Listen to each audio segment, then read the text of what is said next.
Hello, ladies and gentlemen. Welcome again to another episode of the iGaming Africa webinars. And today we are at episode 24, and we will be delving into a very exciting topic on the current landscape of the gaming industry in Kenya in light of the recent developments. I know there has been a public outcry, especially with the recent massive growth and adoption of crash games in the country. And of course, this has led to several issues that, of course, have led to so many people raising their concerns about the state of these crash games and what the damage probably that they are bringing to the industry. Of course, this has been mostly instigated by bloggers. So today we decided as iGaming Africa to invite these panelists so that we can delve deep into this subject and see if whether whatever the bloggers are saying is true or not, or of course, if there is any damage that have been caused, if there are any ways that this can be mitigated. So, of course, I will give each of the panelists a minute or two to introduce themselves, and then we can start the discussion. So, I think the only lady in the house will kick us off, and then we'll go to Job and Brian. Lucy. Hi everyone. My name's Lucy Vivi. I'm the head of legal for Belex East Africa. Belex East Africa is an advisory. We advise various clients in betting, in fintech, on setup, on licensing, on operations, on post licensing operation. We have countries all over. We have office in Kenya. We have another office in Lagos, Zambia. Our main headquarters office is based in Dubai. We hope that this, whatever we're going to discuss about, is going to create reforms and create changes in where we want the gaming industry to go. Yeah. Okay. Good morning, good afternoon, good evening, wherever you are. My name is Joe Boyku. I'm a gaming consultant as well as a BDM, Fazi for Africa. Yeah, so in a nutshell, welcome. Good morning, good afternoon, ladies and gentlemen. My name is Brian Onjeki. I'm a gaming consultant with over 5 years experience in this industry. We have an interesting topic to discuss today, and I hope by the end of this session, you could have learned one or two things about the Kenyan market. Yeah, thank you for that, Brian. Thanks, Job. Thanks, Vivi, for the brief introductions. And of course, we cannot start before we appreciate the companies that are sponsoring the session. These are the brands that are making these, of course, sessions to be brought to you on a monthly basis. So thank you so much to these brands. I'll request that we play a 1 minute clip just to appreciate these brands, and then we'll jump into the discussion. So 1 minute, please.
Yeah. So thank you so much, every matrix. Thank you, soft suites. Thank you, next bit. Thank you, gaming conference 2020 that is taking place in Lagos, Nigeria, between the 30th and 31st of July, uh, uh, of 2025. I mean Enugu State, not Lagos State. It will be taking place at Enugu State on the 30th and 31st of July 2025. And then another sponsor, Gaming Tech Summit Africa 2025, taking place in Nairobi, Kenya, between the 2nd and the 6th of June 2025. We would also like to thank Digital, Reven brands that you can, of course, explore the amazing I have to offer. So let's jump into the discussion. Of course, it all started with Crash games receiving massive adoption, and one of these games is Aviator. You know it very well. So most brands have embraced this to the extent that right now we are having actually standalone Crash game operators in the country that can actually paint a picture of the massive success the Crash games made or had in the industry in Kenya. And then after a while, we started hearing of cases of massive addiction to an extent that we got communication from the betting regulator in Kenya. Of course, communicating about so many issues, and I'll just like to highlight some of the memos I have here. Uh, there are some two memos like suspension of gambling advertisements and formation of a multi-agency and team on responsible gambling. That was a communication on from the Executive Office of the President, the Betting Control and Licensing Board. I can go on. I have another letter here from the Communications Authority of Kenya, a notification to all broadcasters to adhere to betting, lottery, and gambling regulatory requirements. Another cause for concern. And then I can see one that actually came in on the 5th of May that there is unauthorized promotions running on TV stations. And of course, these I know they were promoting Aviator games, and they go on to list actually all those illegal promotions. And so there is a lot that has been happening. And if you know some of the popular bloggers in Kenya, they have also been targeting a number of betting companies, of course, with negative comments as a result of these Aviator issues. So I like Job, please, can you bring us to book to what is happening in another memo here, another letter here, which details some of the illegal websites operating without authorization in Kenya's internet domain. I think they listed so many of them, like 3 pages here. Job, can you bring us to book what is happening and how did we get here? Okay, so thank you so much, Jeremiah. Now, in the last couple of months or couple of weeks, there's been a growing public concern about the mechanics of, of Crash Game. Not necessarily Aviator, but just all of them. So there's been a public outcry of, things to do with addiction. Some have alleged that there've been cases of suicide, which I highly doubt. But anyway, I'm not here to judge. And there's been a lot of backlash. Bloggers have been on it, media stations have been on it. And I'll just jump straight into your question as into how did we get here? So have a few pointers on when did the rain start, beating us in this industry. So one, look at the taxes. So Kenya has one of the hefty taxes in globally when it comes to gaming, because we have 20%, 12.5% on stake, there's 20% on net winnings, there's 15% on GTR, And then at the end of the year, there's 30% on corporate tax. Now, we all know that high tax on legal operators usually drive players to unlicensed sites. So that's why Jeremiah has actually mentioned that a couple of sites were shut down, and these were actually to do with the black market. So if you look at this, there's a huge rise in terms of black market operations in Kenya. So a couple of that, we have compliance burdens, and then we have, um, sections like payment provisions, which are monopolized in the market, and it reduces the consumer choice, which incentivizes players, to explore and regulated alternatives. Now,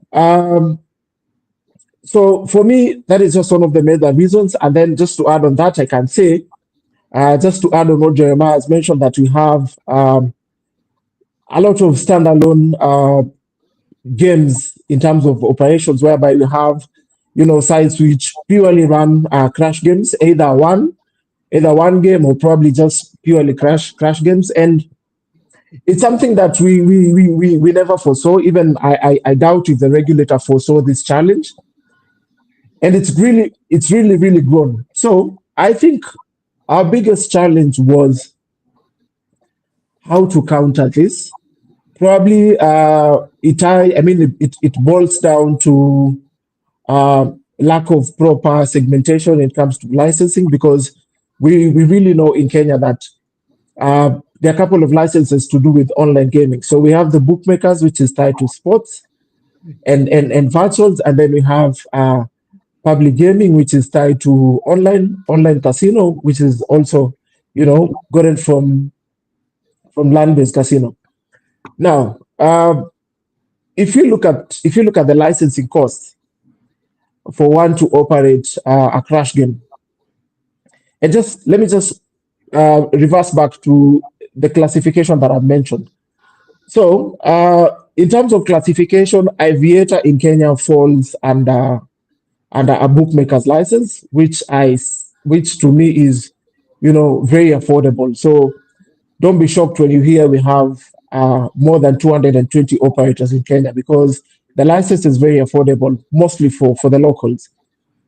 And we've had, people who've taken advantage of it, knowing that, the bookmakers license is very cheap, and they can run the likes of Aviator and other crash games, and people have actually, legally capitalized on that. So it's been a challenge because all these companies have been growing. Easy for one to acquire a license, easy for one to partner with, operators, and that has led to all this problem.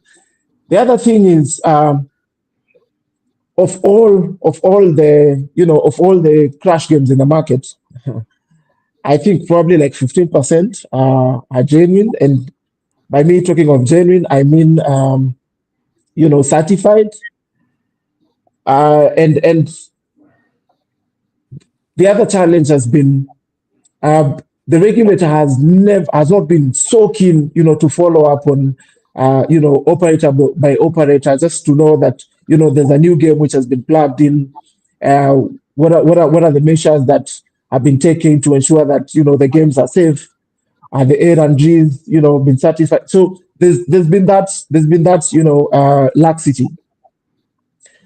Maybe it's not a laxity. Maybe it's something that, the operators have taken advantage and decided to go, behind the backs of the regulator, and, just flag any game that they thought would make revenues. So that has been the major challenge. So just to summarize, unregulated and unlicensed providers are so much roaming in the Kenyan industry, and it's time that, action has to be taken. And then the other thing, as I said, taxes and, heavy compliance burden. So those are my points. Yeah, thank you, Job. You raise very important points. Of course, the regulator is not here, so we cannot, of course, expect a response from them, at least at this time. But of course, we will plan and have another discussion with them so that they can, of course, respond to some of the issues being raised here. However, Job, a very important point that you mentioned here is about unlicensed operators taking over the market and actually by a storm. So I would like to understand, Brian. Of course, Job mentions that it's so easy to get a bookmaker's license and crash games fall under bookmaker. That is one of the reasons why we are having so many companies operating in Kenya. I was looking in Tanzania. I think there are less than 20. In Kenya, I want to believe we have more than 150 companies. And actually, a good number of them are crash games and standalone crash game provider. So, Brian, I would like to bring you into this discussion. Um, uh, how can we fix this issue? Because having so many companies, having so many platform providers who come in and plug in their games on any platforms without even having like tests done. If you go to South Africa, you find companies like BMM Test Labs, of course, giving certifications to any provider.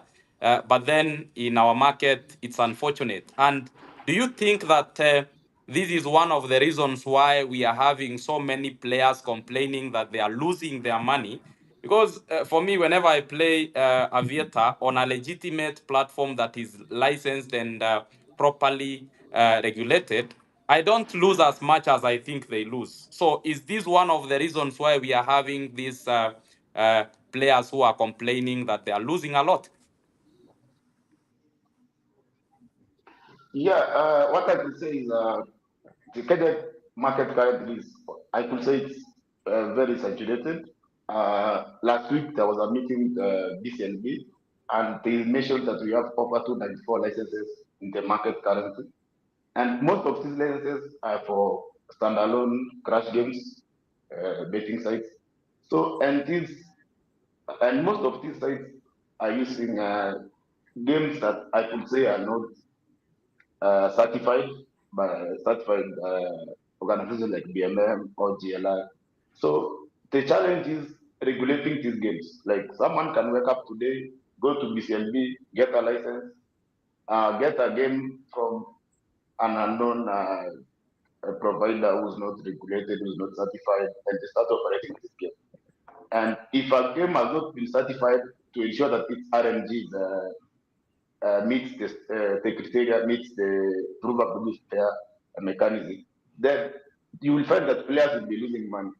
Like you could find that, let's say, most of the crash games, the legit ones, they have like 90 to 95% RTP, but you could find that someone has created his own in Kenya and it has like maybe 20 to 25% RTP, which is very low.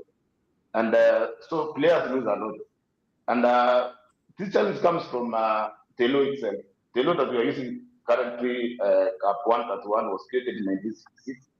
There have been amendments to the BCNB, the BCNB Act, but it, the protection of players has not been guaranteed. You know, the government has been pushing for taxes to protect players, but I don't believe increasing taxes protects players. It only benefits the government, you see. So the challenge comes from regulation. You have 294 licenses. The regulator itself, BCLB, is, I could say, it's understaffed. Like they cannot monitor all these sites because they don't have a lot of staff. The government does not fund BCLB as it's supposed to be funded, so it becomes a challenge for the regulator to manage all these licenses. Another thing is the I could say from the players, from the operators, is the operators, I could say they are not doing enough to protect their players. You see, especially the responsible gambling policies that they are using. There is no coordination, especially when it comes to responsible gambling between the operators and the regulator. Uh, the self-exclusion mechanism that's being used is a very archaic one, something that maybe could have been used 20 years ago, but not now because it's very manual. And I believe such loopholes are the ones that have created an avenue for players to be exploited. So it's between the operators and also on the government in general, because there is no, let's say, for example, for advertisements, there is no clear pathway on who regulates the advertisements on media. Is it the regulator, the BCLB? Is it the communication authority? Is it uh, the media council of Kenya? Who regulates advertisements on radio? Because I remember some time back, most of the adverts were banned, and then there was and then sometime last year, 2 years ago, these adverts returned on TV, and they are being aired on times that are not watershed hours, times where under its play and under its, let's say, like children are watching TV. So such policies, avenues are the ones that have created an avenue for players to be exploited, especially by unlicensed and unregulated betting. Yeah, thank you, Brian. A very important issue you raised there. Who is supposed to regulate advertisements on TV and radio? And actually, that issue is a bit confusing because the communication that came from the Executive Office of the President, the Betting Control and Licensing Board, that press release, which was issuing the suspension of gambling advertisements and formation of multi-agency enforcement team on responsible gaming, was very clear that they were banning advertisements for a period of 30 days. And actually, we saw a number of companies complying to that. And so it's a bit, I don't know if Vivi, we bring you into this discussion, you can try to help us know legally, should we look for such communications from the BCLB, or should we look for such communication from the Communication Authority of Kenya? Because it's for a matter of fact, it's a bit confusing when a ban is imposed by BCLB, and then tomorrow we get another communication from the Communication Authority of Kenya. So that is why maybe you can find some people complying and others not complying. So I think you can try to come into this discussion and highlight that. Who should we look out for these communications from, especially when they touch on advertisements, etc. And then another question for you, Vivi, is could you let us know, like, what is the current legal status of crash games under the Kenyan law? Are they recognized explicitly, or do they fall into the regulatory gray area? And the reason why I ask this question is that when you look at the announcement that came from the Betting Control and Licensing Board on the 29th of April, most of the companies that are listed to be operating illegally are actually crash game providers. So what are some of the loopholes in the crash games ecosystem, especially on licensing and for them to get to start operating in Kenya, to an extent that most of these games companies we are seeing here are actually crash game providers, operators? Let me start with your second question about the current legal status of crash games in Kenya. As Brian has stated, it's very unfortunate as a country we are operating under a 1966 law, Betting Lotteries Gaming Act. If you have a look at the said law, even in the definition, there is no definition of crash games. It's even unfortunate for fines. Like if you even look at fines that are in the said act, if you operate an unlicensed betting or gaming premises, you are required to pay. If you're found guilty, you're required to pay 5,000 to 10,000 Kenya shillings, or imprisonment from 6 months to 1 year. So it's quite fair. These are laws which are very, very backdated. That is why you'll find many operators just setting up companies without really knowing what to invest in a betting or a gaming company involved. I know BCLB are trying to cover that loophole by the gaming bill, which is now I'm informed it's in the mediation stage. Anytime soon, it's going to go back to Parliament, and we'll be able to know the way forward in regarding to either new laws that have been discussed or the pending sections that made the law go to mediation. If you also look at that act, there is no definition of the fact that there is no definition of crash games make it such a gray area. So there is no regulation. That is why in the past, if you had a bookmaker's license, you go to BCLB, apply for the license. Once you get the license, you write a letter to the board requesting for a letter of no objection to operate a crash game.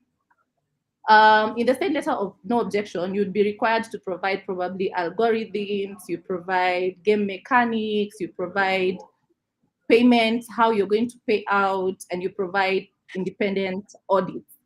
I don't know if BCLB follows up on that, because you're also invited to present on the crash game that you want to provide to your clients. I don't know if they follow up on it on the presentation, when someone presents, when someone sets up a platform, if they have an audit within BCLB to conduct audits to know how operational these crash games are. That is what used to happen, or that is what is currently happening. With the lack of clear mechanism surrounding crash games, you find that in gray areas, people will operate how they want to operate, because there is no law which states that if you violate this, something will happen to you, or your license will be withdrawn, or etc. So you find a lot of operators are really winning on that area.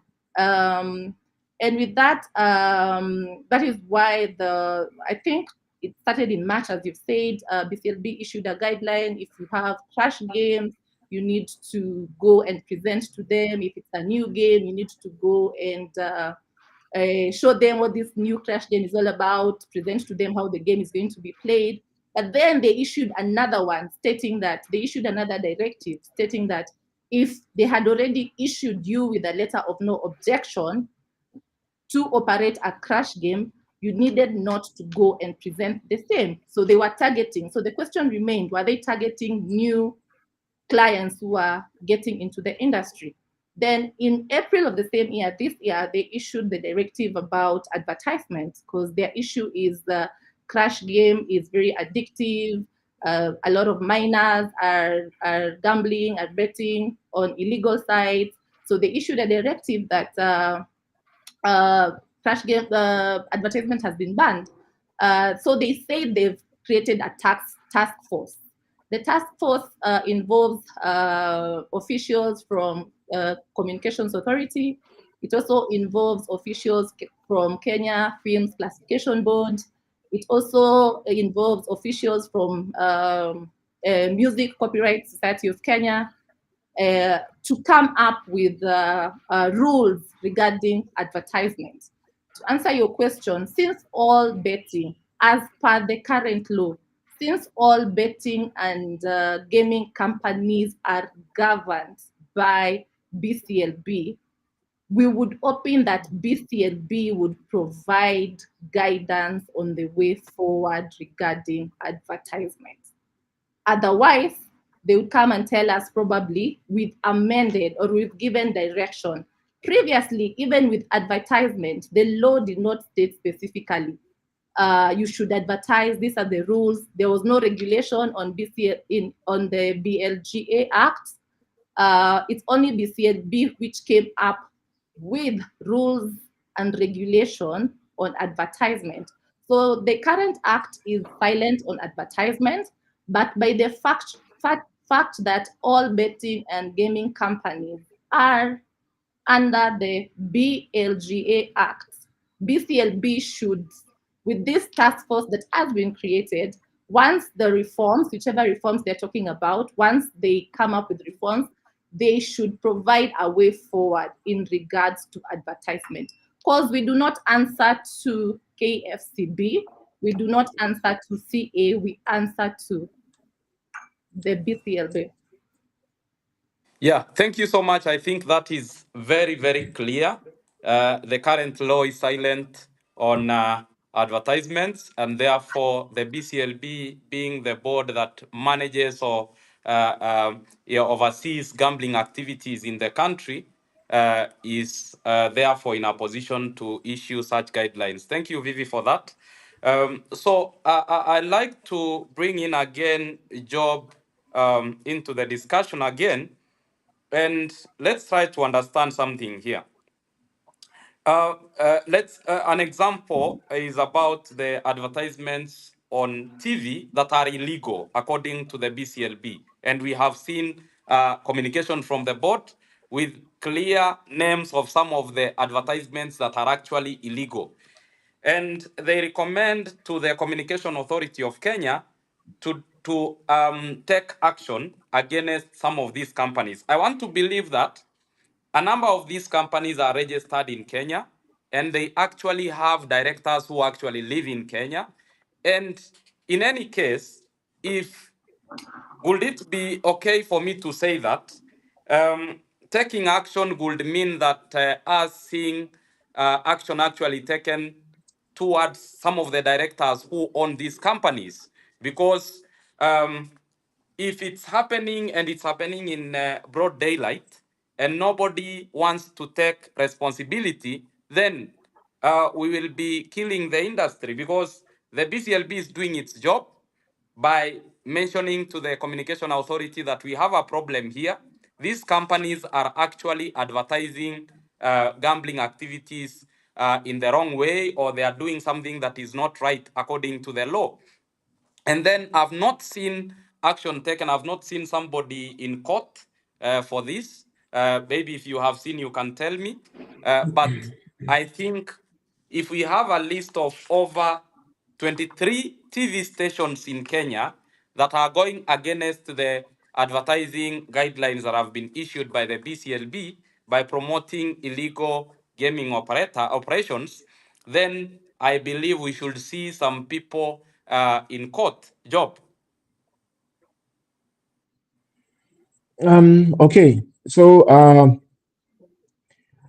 I believe BCLB has given direction, which is part of regulation in terms of what needs to be advertised, the timings, whether watershed or any other open hours. So everything, I think, everything is loud and clear, and we all know what need to be done when it comes to above the line advertising.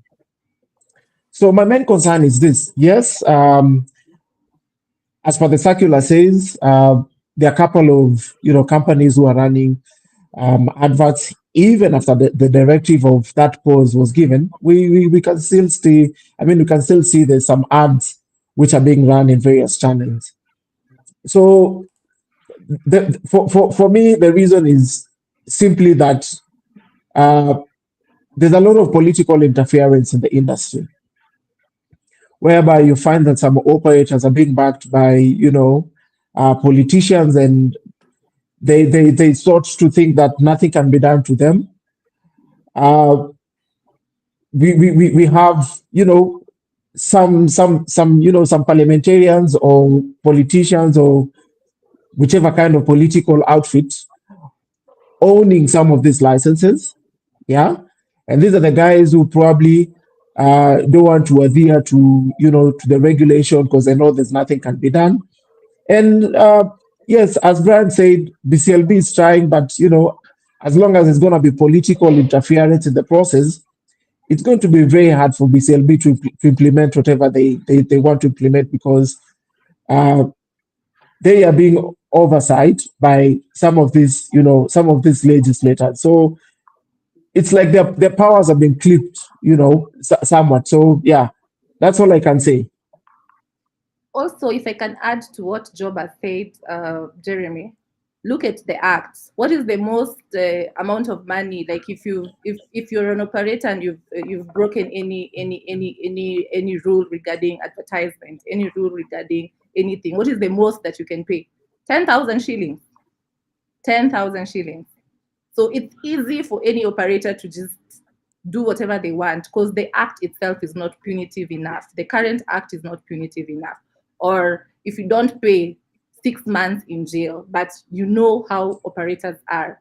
10,000 shillings is not punitive enough to say you cannot do this because if you do, the repercussions are high. So as long as we have the current legislation, things will just be as they are.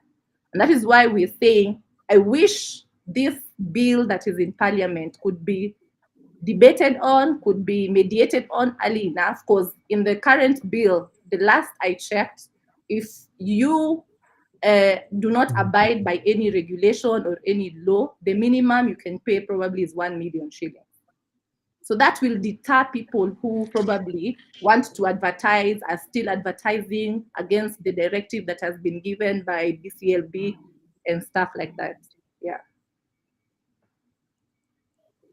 Okay, Vivi, thank you. Let me go back to what Job said before I can comment about the taxes. I've made a simple calculation there regarding the fines. And just for the benefit of the audience, a fine of 5,000 shillings is an equivalent of $38 today. $100 should be double that, around 70 some $70 around there. So let's go back to something that Job said about some of these operations being owned by people who are perceived to be politicians, I want to believe. Um, then what is the way out? Because if they have power and they are coming in between us doing good and right, so they are forcing us to do wrong because they are, of course, powerful and there is nothing we can do about it. Should everybody resign and go home, Brian? Okay, I think the thing is regulations, as Vivian said, is there are gaps in the law, the BNGA Act, the gaps. So the gaps are the ones that have been exploited. If we have serious regulations, if the new politicians come in, you see in Kenya we have a strong judiciary, we have strong courts. Like also, if BZB was empowered, they have the right laws, they have autonomy, they can operate without being, being pushed, being pushed from politicians. Then it will be easy for them to regulate the industry. But the thing is, we have gaps. There is a new law. The law has been the gambling bill has been since 2023. It has not passed yet. It went to Parliament, went to the Senate, then went back to Parliament, then went to the Senate. Now it's in the mediation stage. And do you know why it's in the mediation stage? It's because Parliament and the Senate could not agree on some of the aspects of the law. So politicians, I could say, especially those in Parliament, might be frustrating this law to come into place because they know if it comes into place, it's going to, curb some of them who are using, who are exploiting the gaming industry in Kenya. So the best thing is the government to ensure that this new law has been passed, and once it's passed, it's implemented to the letter.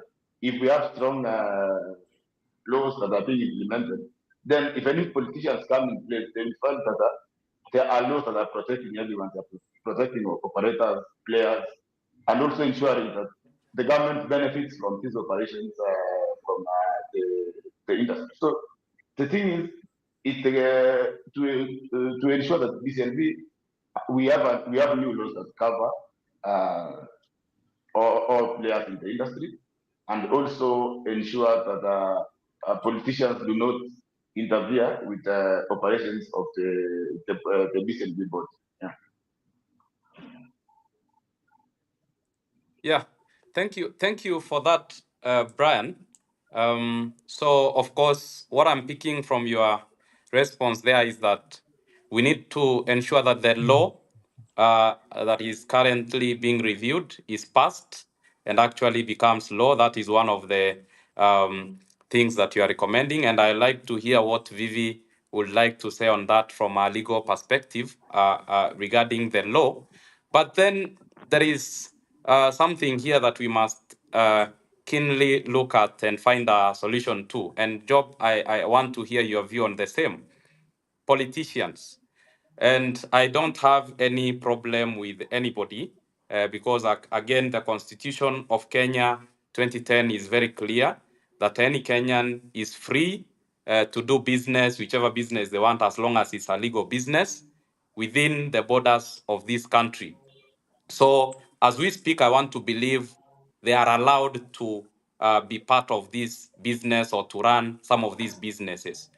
But then, if they are running some of these businesses and bringing chaos and havoc, then leading to an extent whereby we are seeing players down there being affected or being consumers of the damage that is being caused by some of their operations. Because if I'm a politician and I'm big, of course, I wouldn't play by the rules of the game. So, what can be done? Should there be a complete ban on them, of course, owning gaming operations? Because we have to find a solution at the end of the day. Uh, yeah, so Jeremiah, right? Everyone has a right to, operate any business as long as it's based in Kenya and uh, they are Kenyans. I think it's an industry that is free for all. However, we need to create a balance. So yes, there are outfits which have political affiliation, and they're doing some, they're conducting unfair practices, but not all of them. We have, operators who are affiliated to operators, but I mean to politicians, but they're conducting, clean business. Everything is above board in terms of compliance. I can say they're 100%. But we have those few who we know have actually politicized the whole process. So I believe part of the solution would be to make a body like BCLB to be totally independent. The problem is basically out there, and it's all known that there's no depth when it comes to BCLB. When a new regime comes in, they'll want to impose their own people in the industry. Some of them lack experience, some of them don't even know what betting is, but they're just being given a job because for the sake of political affiliation. So there's no depth when it comes to BCLB. That's the problem. And you can hold me accountable if I'm wrong on this. I stand to be corrected as well. So one, let the body be independent.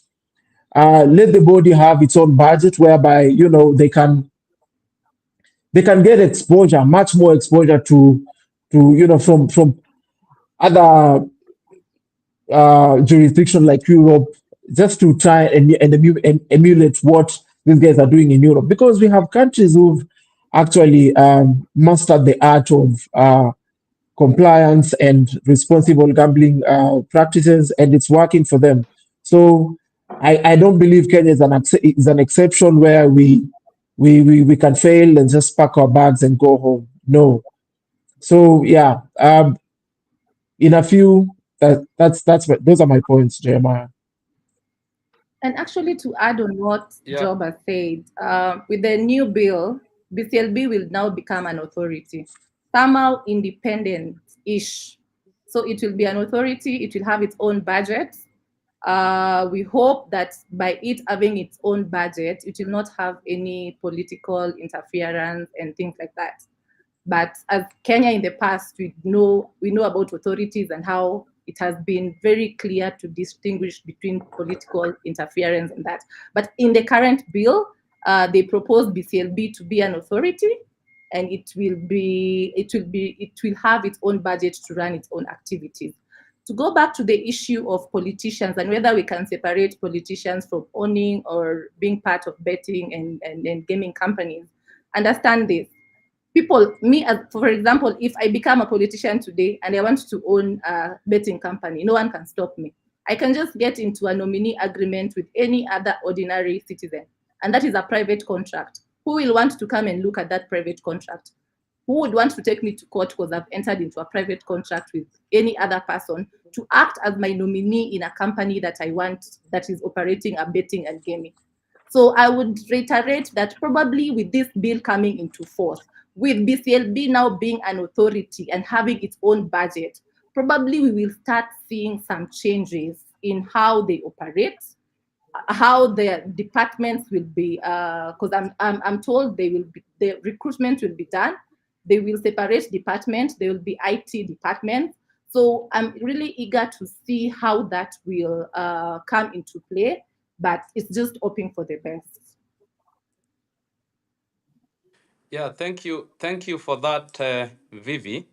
Um, I think we need to also invite our audience part of this discussion. If you are watching from wherever you are watching from, please you can drop a comment and we will sample some of them on screen. And actually, if you have any question, kindly type it in the chat. The reason why we are having this discussion is because, of course, there has been a public outcry regarding crash games, and to the extent that some are saying that the damage has been too hard on the Panthers down there, and we are trying to understand how we got here and which are some of the ways out. So, Brian, let me go back to the bloggers. So, there is one thing that needs to be clear, that all companies that are operating in Kenya and they have licenses issued by the Betting Control and Licensing Board have actually the same right as a certain blogger who lives in this country, and they enjoy any freedom that they want, because these are companies that came and applied and they were vetted and they were actually licensed. We have seen some very harsh criticisms from certain bloggers, and I'll mention one of them. His name is Cyprian Nyakundi. Cyprian Nyakundi, who has been actually targeting quite a number of brands that are operating in Kenya legally. And I would hope to see the board that is actually protecting, I mean, licensing the betting companies. And whenever the betting companies do something that is wrong, they are given letters or demand letters or told this you did is wrong. And actually, some of them are published in the media. But then I've not seen such initiatives by the board towards some of the bloggers who are targeting companies that are legally doing their business in Kenya. And of course, you know some of the challenges this would cause. Some business can even end up closing down because it can end up hurting their reputation. And I know quite a number of brands that don't play around with that. Any negative publicity can actually mean them exiting that market. So, what would be your view on this? And what role does the board have to play in ensuring that we are creating an enabling environment for our operators? And actually, I don't have any issue with the blogger. He's doing a good job by pointing out some of these things, but he needs to also understand that some of these companies are operating illegal businesses. Brian, I mean legal businesses. Yeah, Brian, back to you. yes, yeah. So what I could say is, you see, in the past like 3 4 months, there's been a lot of noise, especially focusing on crash games, and it did not actually start by bloggers. It started by mainstream media.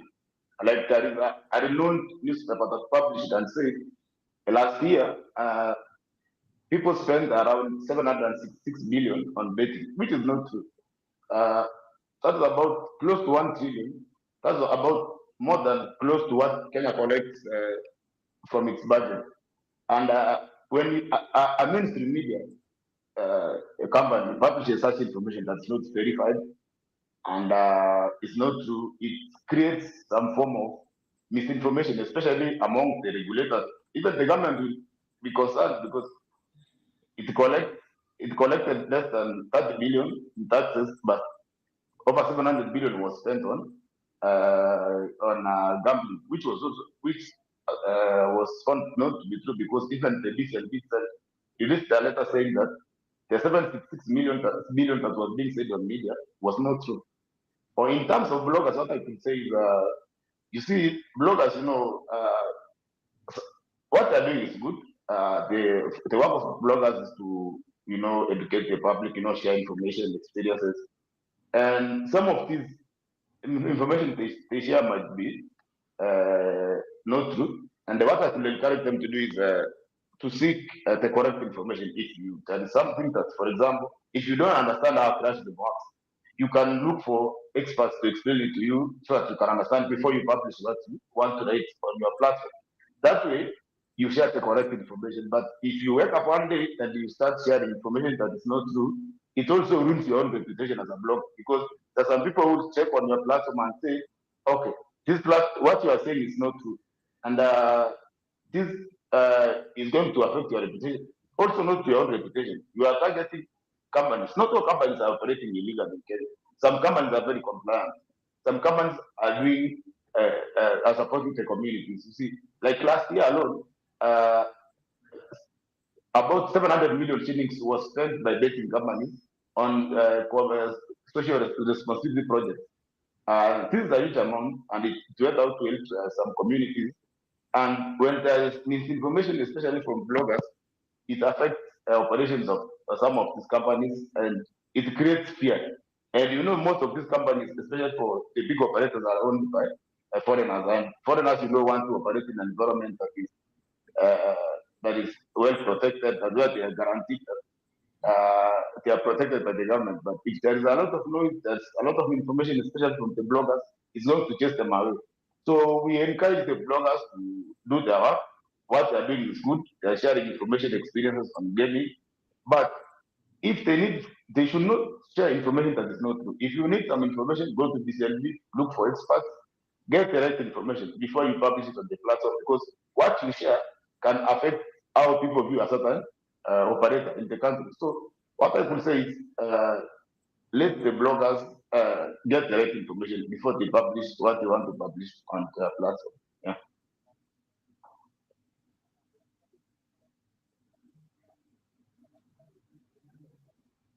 Okay.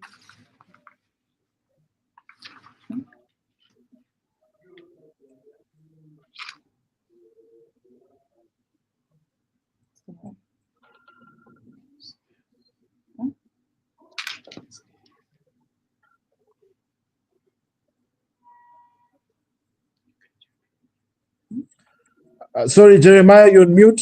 Yeah. Sorry. So I want to highlight some comments um, from our audience. So we have Tony who is saying that Job does a good point on benchmarking with progressive jurisdictions, for example, in the UK. And of course, there is another comment here from Nora, Senior Counsel. Great stuff. Crash games are evolving faster than our lawyers. So, for any meaningful oversight to happen, our regulators must be allowed to operate independently. Thank you, Nora. And then there is Kenneth, who loves the conversation. Thank you, Ken. Then we have another one from Diana Oprisan. I hope I pronounced your name correctly, Diana. Thank you for opening and diving into this topic so clearly. Mr. Mulandi, I can see you. Thank you so much for tuning in. Rice, I hope you know that your name in Kenya means president. Thank you so much for joining. We have John, who is also joining. Um, Another Roberta Nichols from Malta. Um, well done once more, iGaming Africa, for such an innovative and interesting discussion. Thank you. I can see Christine Akoyo. Thank you from the Gaming Tech Summit Africa 2025 team. I can see Haley Joseph. Thank you. I can see Levan. Your second name is a bit difficult, but Thank you so much, Levan. So let's go back to a question from Mercy Sharon, um, who now works with Sigma Africa. Mercy was part of our team sometimes back. And I want anybody from the panel to respond to this question. Have there been any developments following the parliament hearings concerning the ban on Aviator held a couple of weeks ago? Somebody, please.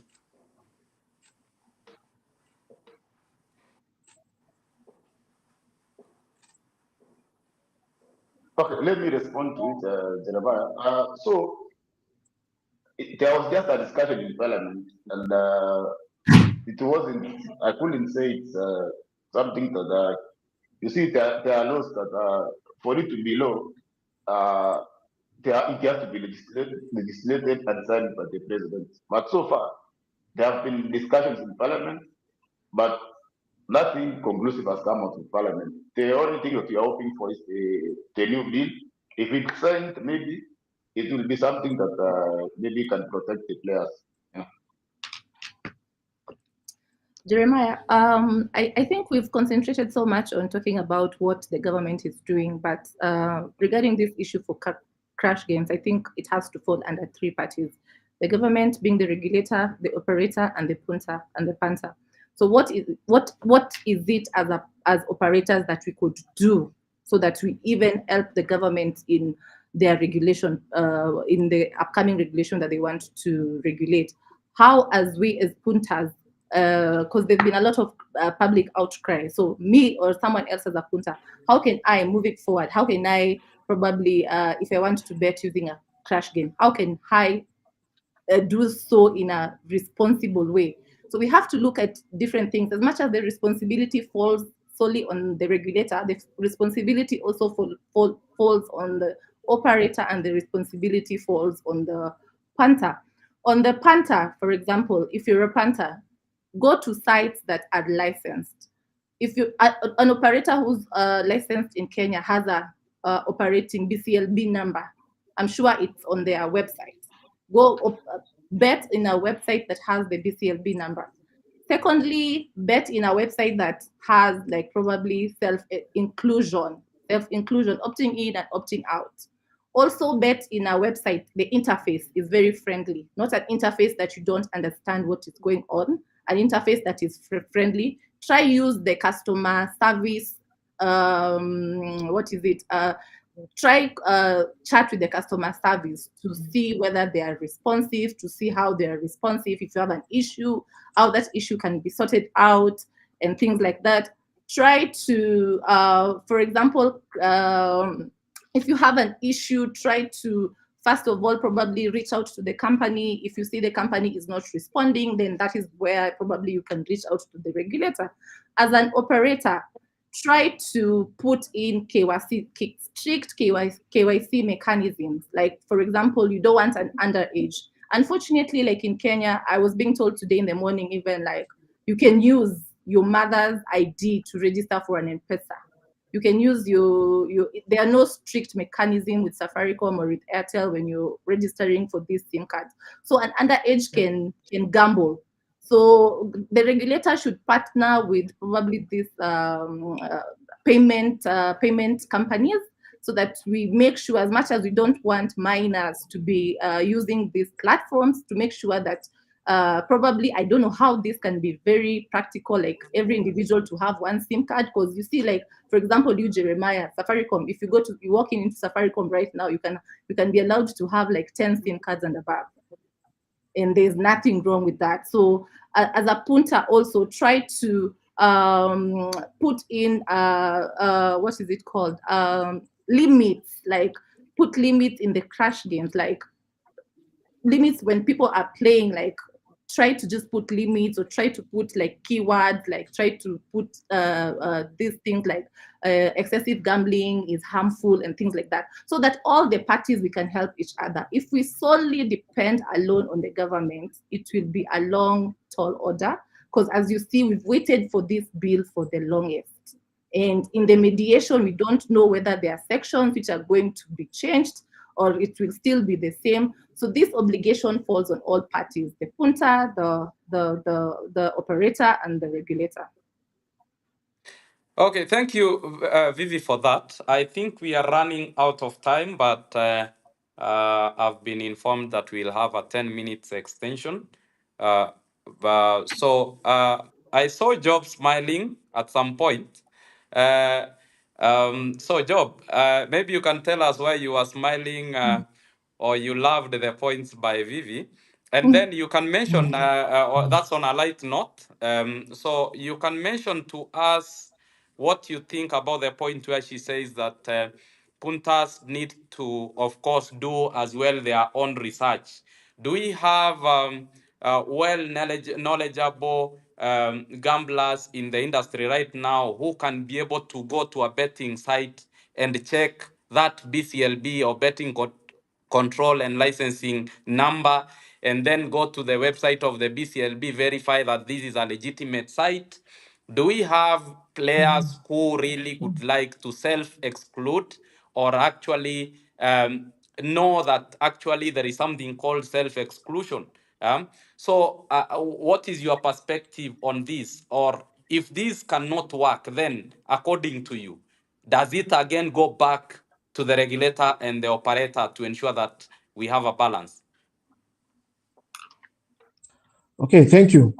From my experience, most of our African players are not mindful of responsible gambling at all. So that leaves the operator and the regulator to come up with measures for them to enforce this, and it has to be done by all stakeholders. So, as Vivi said, the player has a part to play. Operators, I think, have one of the biggest parts to play. And the reason why there's been so much backlash, and this has actually caught us, all of us off guard, because we've never been united as an industry. Yeah. And I think having that unity will, foster that good behavior of pointing out and saying, Jeremiah, you as an operator, you're doing wrong. You're going to, dent the industry, so don't do this. So it has to start with the operators ourselves. Okay. BCLB should only, provide guidance and just come up with basic principles. But the rest should be, upon us as operators to say, these are the limits that we're going to set as an industry. These are the self-exclusion measures that we're going to set as an industry.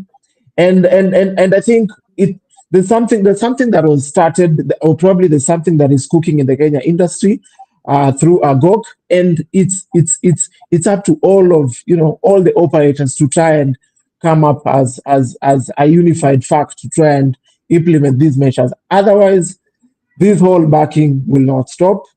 We are going to be forcing BCLB to come up with rigid and overly restrictive regulatory approaches. Like now, you want to advertise, I don't know, you're being pushed to, I don't know, the Kenya Film Board or something. So all these measures are really unnecessary, yeah, and they all would have been curbed, just by way of us having a unified front and trying to come up with measures which are going to protect the industry and the player as well. Yes, and to add also on that, I think with the evolving technologies, it's high time our regulators also adopt technologies as they come. Create the way we do in CBK or CAK, technologies that are coming, they create a sandbox. So in the sandbox, they monitor new models like crash game. They could monitor like a new model like crash game in a controlled environment before they are able to release it in the market entry. So it's high time also BCLB embraces new technology, because tomorrow there's going to be another game which is going to be created. And next year there's going to be another game which we've never heard of, which is going to be created. So it's high time that we differentiate. We come from the traditional point of thinking, point of how we used to do things, and we embrace the technology as it is. Yeah, thank you, Vivi, for that. I would like to now have some sentiments from Brian. Um, there is something Brian mentioned which really touched me, that our board is lacking the necessary support that it should get. It should actually require to be able to function properly. And I'm making these remarks actually not because just Brian said it. At some point, there is some news that came out that the BCLB was underfunded. This is one of the top income earners industry in the country, and it is quite unfair and unfortunate that one of the bodies that is actually helping the government to raise as much capital as possible is actually struggling internally. So I think it's just a point that I need to make, and I want to hear what Brian has to say about the same, that we need to also help them to actually stand on their own and actually even make them to operate properly through supporting them. And I was so happy when I saw them in one of the international events. I want to believe it was ICE Summit in Barcelona. And some of these things are some of the things we need. They now start learning that ways. There are ways of probably using technology to manage the board's affairs properly, etc.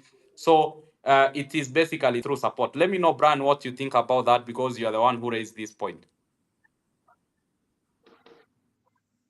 Yeah, so sometime back, I remember I was watching, I think it was last year, the BCLB board was in parliament. They were requesting for more funding, and they stated that they were, at that time, they were receiving around close to 90 million shillings for their budget, which is so small, comparing to what is collected from the operators, about more than 20 billion. So you can imagine 20 billion is collected from the operators, goes to KRA, that KRA gives BCLB about less than 100 million shillings to regulate the industry. So the BCLB is so underfunded, and even if they would want to regulate the industry, they will not be able to regulate it. Over 200 licenses in the market, you have less than 100 million shillings. Are you even going to carry out, let's say, campaigns like for response to gambling?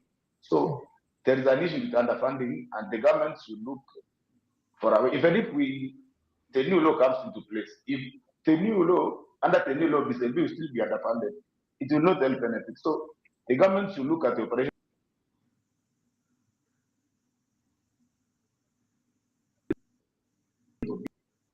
We lost you, Brian. What required, it should be equipped, like especially Jeremiah, you're on mute. Yeah, sorry, we lost Brian for a minute, but I think we got the point. Brian, can you hear us? oh, sorry. Yes. Sorry. Okay. Yeah, you can continue. Okay, yeah, thank you. The point from Brian was quite clear. So I now give everybody a minute and a half to give in their closing remarks. But then I would like to appreciate, of course, everybody who has joined the session live, because your support is actually what makes us to keep going. And we will be bringing you these sessions on a monthly basis. In the next webinar, we will be discussing about the status of gambling in Nigeria. This is more of a series of sessions you have started doing. I know there are some recent developments there, especially following the Supreme Court ruling, and then the states the state gaming regulatory bodies came together, and I know they have actually given an offer to individuals or companies that were holding the NLC licenses, so that they can come and actually find a way to work under the current state. So that session is going to be happening in the next 14 days, and therefore I would like everybody to join that one. So please, just 1.5 minutes for everybody, and then we can call it a day. Just giving your closing remarks, and then, of course, we will see each other next time. Please. Lucy, we can start with you. Yeah, so I take this opportunity to welcome everyone to the second Gaming Tech Summit Africa that will be held on the 2nd to 6th of June 2025. This will be at Safari Park Hotel in Nairobi. It's going to be a platform uniting gaming, technology, and fintech leaders across Africa. It will showcase innovations, insights on regulation and market trends. We've invited over 25 regulators across Africa that have confirmed their participation. We've also invited key speakers who have confirmed their participation. We have also lined up a lot of showcases and fun activities that will enable our participants to interact and share knowledge. So everyone is invited to this remarkable event that will be there in a couple of weeks from now. Please, guys, mark the calendar, 2nd to 6th of June 2025 at Safari Park Hotel. Thank you, Vivi. Yep.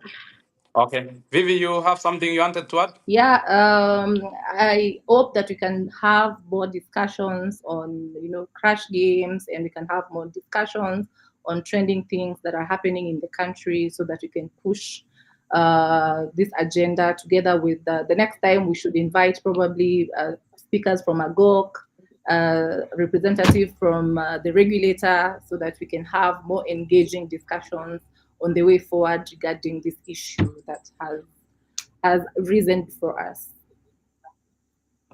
Thank you. Bran? Okay, so for me, what I could say is we need to, like, in terms of regulating the crash games, we need to, like, have a wholesome approach from the regulator to operators, the players, and all the stakeholders in the industry or the country at large. We need to, like, collaborate so that we can ensure we protect the players, create an enabling environment for everyone to thrive in this industry. Yeah.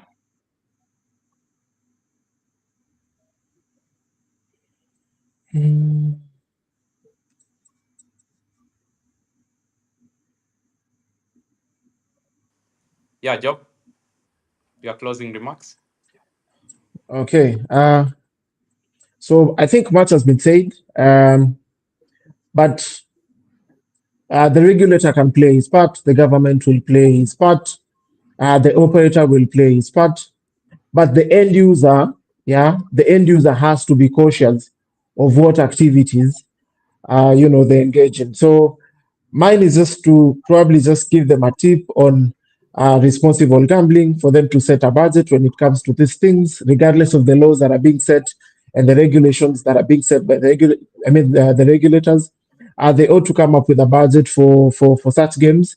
Take breaks whenever you think you're being caught up by the excitement. Don't chase losses. The more you chase your losses, the more you're going to lose. Know when to quit, okay, and then seek help if needed. So that will be my basic advice, because we can set all the laws, we can implement all the measures, but as long as the end user is not well educated, then it's still going to be the same problem. Thank you. Yeah, thank you so much. So let me kindly request that we stay on for a minute so that we can watch a clip, of course, appreciating the sponsors, the companies that are making these sessions to be successful. Just 1 minute, and then we can close it at that. Thank you so much. My name was Mr. Jeremiah Maangi, the Chief Executive Officer at iGaming Africa. Always looking forward to having these sessions with you. Thank you so much.